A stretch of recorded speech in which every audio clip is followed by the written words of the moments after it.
After I worked in a large warehouse sorting packages, I was fortunate to have gotten a white-collar job working in corporate America for a few years. It taught me a few things I learned on the job, working and communicating with different personalities. One job was to analyze the flow of a widget, from origin to destination for a local company, identifying gaps of the process flow for each area handling the widget. By understanding the process flow gap root causes, solutions were developed, implemented, and then monitored. This is where understanding people helps, ascertaining why certain things were taking place or not taking place. I found out that a worker may see and know that there is an ongoing problem with how and when the widget is handled, but because it's how it's always been done, they were not always open to changing their handling procedures of the widget. If the workers were not open to making necessary changes, management would get involved to ensure service was improved for the external customer. Management would encourage their workers to be flexible and adapt to the new processes being implemented. Because some workers hold on to long-standing ways of handling widgets in their department, meetings were sometimes necessary to get worker buy-ins on adopting the new way of handling the widgets and to keep a pleasant working environment. They needed to understand how different areas have inputs and outputs and how it all fits together for the overall improvement, so that any bottlenecks in their operation costs money. Performance reviews, and even more serious consequences of worker write-ups for ongoing non-compliance.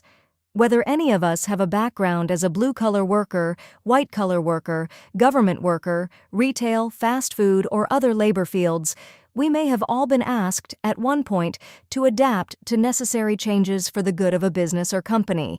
So, when I became a Christian, I didn't stop immediately doing fleshly things out in the world right away. I did, however, immediately know that something had changed in me when I became a believer. The inward change came about as I continued to read the Word. I noticed that my heart changed. I wanted to make changes to my life, to do those things that are right and pleasing unto God. I wanted God's heart not to be grieved by my choices. It's easy to sin and say, hey, nobody knows and it's not hurting anybody, so why not do this or that? But God knows and is always watching everything we do. He is easy to talk to and loves us. He knows what's in our hearts and what our choices will be before we even do it. It's why renewing our minds, souls, with the Word of God is so important. But the cool thing about God, the Creator of heaven and earth, is that He doesn't twist our arms to force any of us to do anything. We are not His robots. He allows our will to be involved in what we choose in life.